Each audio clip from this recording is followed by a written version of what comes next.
Today guys, I will show you how to download a series on WEBTOON. It's very easy. Just follow this video step by step till the end. Go now and open your WEBTOON.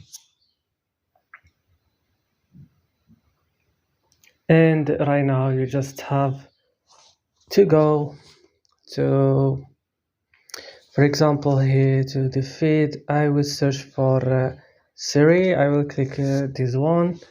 So if I want to download it, I will click this three line or these three dots, click download and click here. If you want to download all the episode, click yeah. For example, I want to download this, click download, and that's all guys, it's downloading right now.